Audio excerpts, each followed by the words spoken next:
Hello, how's it going? So welcome to another One Piece review. This time recovering manga chapter 1138. Boy oh boy, Oda was in peak form for this chapter with what was an incredible ending to this chapter that a lot of people are going to be talking about for months to come, which is what exactly Oda was going for with the ending of this chapter. But we'll get into that as we go along. Let's get into the cover page with the continuation of the Yamato cover story, and finally we get a reveal. If it wasn't obvious, we got confirmation that the base belongs to Who's Who. I guess who could have seen that coming? It looks like he's also the one responsible for the kidnappings as well, because we see Kunoichi providing service. We also see the katana. It looks like it's leading to Yamato versus Who's Who, which I would not mind that at all. It'd be kind of a great scale as to where Yamato ranks, even though I'm pretty sure this is going to lead to a Yamato win, as it should. But where's this going after that? Because I have my reservations about somebody else showing up on Wano sooner rather than later, considering that territory is under Luffy's protection, so we know that's not going to last much longer. So we begin the chapter, and literally now the cat's out of the bag. Loki puts two and two together. He sees Shamrock, the spitting image of Shanks, and we get revealed he's not just a twin. Shanks is the younger twin brother. I love how Gunko is like, just mind your own damn business. Like, it's not, this doesn't concern you. But it does, especially going forward. According to Shamrock, he did return to the Holy Land at one point, but then decided to get too attached with the filthy surface world. So he didn't want to live his life as a celestial dragon, because we know Shamrock was revealed as a world noble. So my question is this: if that's the case, why wasn't this guy placed as a Yonko instead of Shanks? So, or was Shanks already a Yonko before he left? The fact that Loki sees Shamrock in the form of Shanks, it doesn't matter to him. He's like targeting both. And Shamrock actually feels threatened, so much so he actually draws Cerberus, his devil fruit, I guess, because he doesn't use his own sword, he uses his devil fruit. But I like it. I like how it's Cerberus because it's poetic where they're at right now in the form of the underworld. So that's Cerberus is very connected to the realm of the dead, or the underworld, or hell. So this is Shamrock trying to respond with Cerberus, which is pretty cool. Which, by the way, was that foreshadowed back in Thriller Bark, because we got the Beast staring down the Straw Hats, and I believe it was Robert that said, "Oh, that's kind of cute." So I don't know if that was like foreshadowing or something, but we did get some. We did get a creature, Cerberus, in Thriller Bark, which is kind of like a homage to the Realm of the Dead, I would think. But either way, he's like seeking boys. So he's trying to target Loki because Shamrock feels threatened. The swords come out the Cerberus's mouth, which I thought was a cool little touch. But again, you're doing this while Loki is shackled up. So I can't really rate that. It looks epic, don't get me wrong. But Loki is like, can we give this guy a break here? Like, you're trying to hype this guy up, but he gets... or is that just like Oda trying to put over how strong this guy is because he needs to be nerfed to go up against the likes of Shamrock? Because it'll be different. But Gunko, I love how Gunko just pulls up, manifests a bird to fly away with the arrows that she can manipulate. I thought her abilities look way more interesting in my opinion. So she's like, yo, let's get out of here and move on. Using Cerberus, like, oh, hunt me down if you can survive. But we know he's going to survive. So that was kind of like lame to leave him there, because this is going to come back to bite him in the ass. Literally. It seems like they're obviously changing plans. They're dipping because obviously now, I said this in my last review, Shamrock knows what Loki did. I'm surprised we haven't got a mention from Luffy, considering that he yelled. And the last time he did that, Luffy was all on board with that and immediately went to find Loki. But Luffy needs to find the key first, so that would kind of explain things. But like I said, it looks like Cerberus is like about to strike him, but we know he's not going to die. But Shamrock is now saying, we need to change our strategy here and start by taking their children hostage. Good luck with that, because that would mean going up against the Straw Hats. But they need an extra person. So like I said, they are calling reinforcements. So more intrigue as far as the Holy Knight's concerned. I mean, who the hell can they... I mean, Shamrock is like kind of like the captain. So who else can they call here for backup who can actually help him out here? So Gunko's going to make the call. We switch to Oz Castle, to where Luffy is like, he's pissed because, as I suspected, the gods are alive, and they revealed who attacked them. One of them being a dead lookalike of Shanks. But Luffy doesn't like that because obviously he doesn't believe that. But they saw it, so now I like how this has been relayed to Luffy now, before Luffy has a chance to meet him, because we know it's not Shanks, but this is just a way of implying intrigue. As far as we know, the clash is coming. It's just a matter of when. By the way, the giant that they're talking to, I'm pretty sure I'm not the only one that thought that tattoo looks similar to Katakuri. Just throwing that out there. But they recognize red hair because he's visited Elbaf so many times. They're trying to throw you off as far as Luffy is concerned. Zoro is the one that brings up some logic here. And what I said, I don't know how many times, he already left Elbaf recently. So why wouldn't it be weird for him to come right back just to sneak around? Which is exactly what I said. With the way he was before he left, no. That's not how you describe Shanks, by sneaking around here. But I love how Luffy's like, even if you tell the truth, there's no way it could be Shanks. Shanks is always calm and laid back. So, and Nami's like kind of like responding in a kind of a cute way. It's like, oh, you really have faith. And then Luffy throws, and first I thought Nami was going to slap the hell out of him for saying this, because number one, he got the name wrong.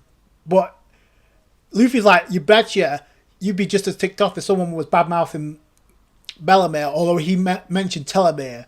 But Nami had to correct him. It's like, oh, no, it's Bellamere. Get it right. So I thought she was going to slap him at that point, but I like the fact she did him, because obviously there's trust here. But they go back and forth, and it could have been a lookalike or maybe a brother. And this is the part where Luffy kind of realizes to stop yelling and actually think about this, because Shanks has never talked about his family. Why would he? But Luffy knew he was raised on a pirate ship by Roger and Rayleigh, so he considers them his family, which is probably true in comparison to his actual family. It's similar to Sanji in a way, where he considers, like we all consider Zeph his actual father instead of like Judge. But the most important part of this entire sequence is what's coming their way in the form of what could be the explorer Louis Annat making his way for the castle. If that's in fact the real castle, we got a development incoming. So it's not just the ending panel of this chapter that was epic. Possible explorer. We still don't know if that is him or not. Because I'm still under the belief maybe Louis Annat was actually the human boyfriend of Ripley, but then decided to dip. But if that was the case, it wouldn't make sense of why he's still here if he gave that warning. But we'll get to that. I love how Luffy said, oh, his whole crew and Rayleigh Roger are his family, except for Buggy. But I feel like that's kind of not true. Like, we know there's a rivalry there, but I feel like deep down there is a bond there. So, speaking of Ripley, we go to the build-up to one of the big reveals of this chapter. As I love how Oda's describing this as Frankie's group, even though it's just Frankie himself. Let's explore the Atom Tree, but like I said, there's another reason for this, because apparently he's not allowed to like rob the wood from the tree. I love how Ripley's just picking Frankie up like it's no big deal, like a toy. Well, Frankie goes on to say, weren't you here to keep an eye on me? Because Saul was pretty strict about, don't let him cut the tree down, you hear? And Ripley's just like teasing away, like she's like a gigantic version of Robin in a way. Stealing wood from under the noses of the giants. Well, Nami is trying to steal treasure from under the giants' noses, so you're not alone, Frankie. But obviously, the biggest reveal is what's around. There's the graffiti from eons ago, and right there should have been crystal clear where this is leading. At first, I thought this is leading to a poneglyph reveal, but no, that may still be incoming. But no, that's not what the ending of this chapter is about. It's now designated as a cultural heritage site thanks to an enormous historical value. I love how Frankie casually responds, is a punk's doodling that big of a deal? Well, apparently it's about to be. Ripley goes on to say it's set to date somewhere back between 900 and 800 years ago, aka the Void Century. Frankie says we got to show Robin this. But that will happen sooner rather than later. But Robin's got her own thing going on right now. Remember, there's a lot of information that Robin could get her hands on in that library. But the designs, and I love how Oda highlighted 3 of them, a kind of cooperation where different races of the world clashed.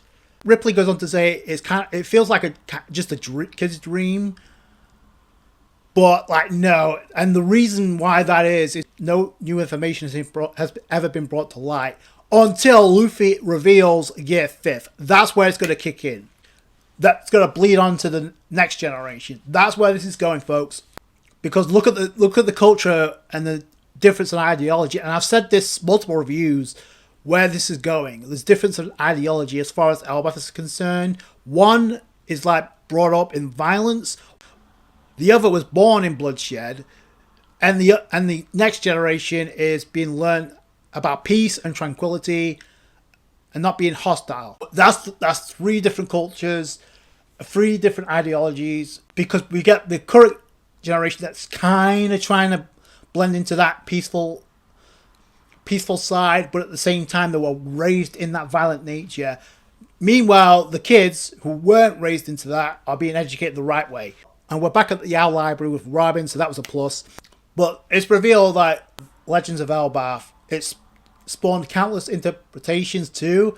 And I love how they're talking about the sun god Nika. That's why all warriors of Elbaf believe in very different versions of the sun god. One thing is true for each of those 3 interpretations. It always starts with a beat and Nika laughing. But the soul goes on to say the narrative is split into 3 different sections, 3 different worlds.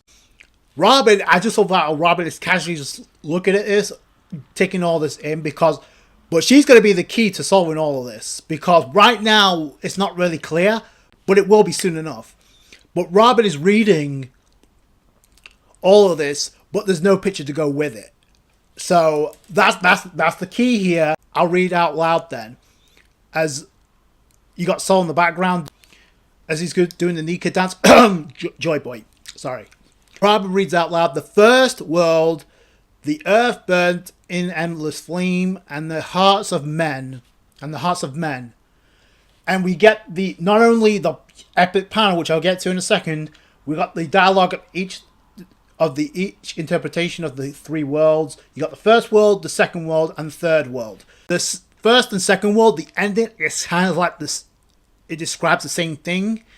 So the first world reads, the earth burned in endless flame and the hearts of men burned with desire.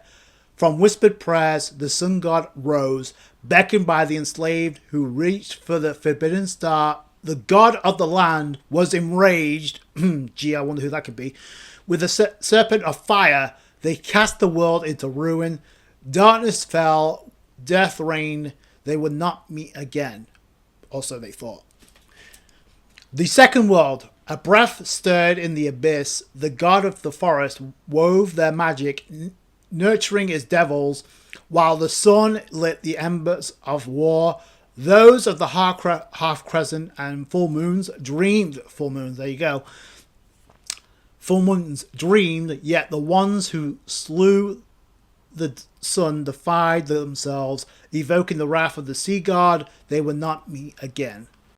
And the third world, chaos reigns. The world drifts in a void, yet time does not erase the memory of the promised day. Its shadow looms as the voice of the half moon, echoes through the ages. And once more the sun god shall rise, laughing, dancing, guiding the world to its final act. The sun is reborn and a new dawn will break. Surely this time they will meet. So the dialogue of those interpretations is past, present, and future. No question about it. They're connecting to one, but ultimately, if you look at the third world, it's like Oda is foreshadowing what's to come. The final act, come on. Then we got the panel itself with Frankie looking on. So obviously, like Ripley said, a multitude of different races clashed in this war. Now, if you look at certain things within certain designs, certain animals, are the silhouettes representing the what used to be the gorilla, or representing the gorilla, say the person with the crown, is that representing the emu?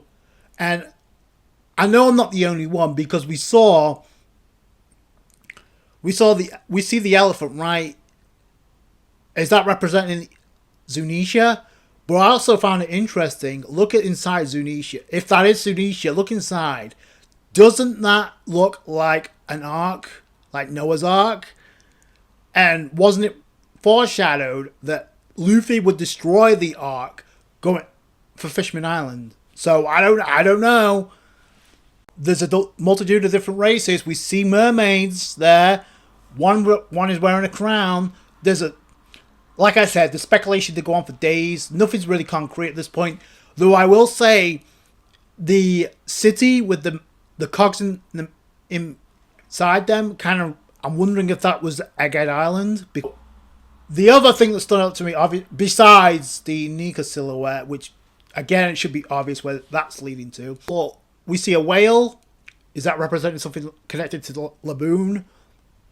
The races with the wings, is that Lunarians? Because they were kicked out. They got their land got overtaken by the world government, and we know where they're resting right now. Again, the silhouette with the crown, that's one of the 3 panels that Oda chose to focus on before revealing this monster of a panel by the end. But that's how this chapter ends. So is that silhouette representing Emu with the crown? And is that silhouette of the elephant representing Zunisha? And we know Zunisha committed a crime. Was that crime betraying Emu to side with Nika? Joy Boy. Is that the crime he committed? And the other silhouette, the other design that stood out to me is of what looks to be a giant, an iron giant, you might say. So is that Emu? So... But amongst all of this, the biggest thing to me, and it looks like also the moon's involved there. The moon is mentioned like several times in this sequence, so that was not done by accident here. Nika is connected to sun, so I wonder, have we got sun and moon here going on? Despite all this epicness and what's going to be leading into a lot of speculation, in the middle of all this, what looked to be the Void Century War was a tree. Specifically, what looks to be the Yggdrasil, the World Tree. And we know currently there's 3 levels to Elbaf. One isn't really talked about as much, but the 2 we know, the Realm of the Dead, the other realm, the bottom, the middle being the Sun Realm, but there is a 3rd level, the Heaven Realm, which isn't talked about as much, and I wonder why that is, because nobody goes up there. Because I feel like that's where some of the answers lie here. So it's one of 2 things here. Either that is the Yggdrasil tree that's pointing towards Elbaf being a battle site for this war. Is there another Yggdrasil tree? And that being the tree connected to the devil fruits? I don't know. Now, the moon, obviously people want to connect that to something happening involving the moon. I don't know. But yeah, like I said, there's speculation here. Nothing's really concrete. But I will say, this. What did I tell you? Okay, what did I tell you during the Vegapunk broadcast when he was talking about parts of the world's Void Century? But I said at the end of that broadcast, it looked like Oda changed it to a Q&A section because no new information has been brought to light about what happened until recently. Because the narratives are going to change because Luffy is going to surpass the previous generation, so it doesn't really matter what went on because Luffy is going to change the perception of everything by the end. So whatever was said about the past is not really going to matter until Robin depicts all of this, because Frankie said we need to show her this, which is definitely going to happen. But I said during that Vegapunk broadcast, yes, epics. A lot of people thought this is just a stepping stone. This is just a setup for an even bigger reveal on Elbaf. And sure enough, we're a step closer to that. Because I don't know how much more bigger it can get than this until Robin deciphers this, which I also said Robin was going to be the key to that. But we also have a certain individual making their way to Luffy, Nami, and Zoro inside that castle, which could be Lewis and Art. So that could also be, that's also something to keep in mind here, if that's in fact him. There's a couple of things that stand out to me, but like I said, nothing's really concrete. But this was epic as hell. But it is giving us lore that Robin is going to be heavily involved with.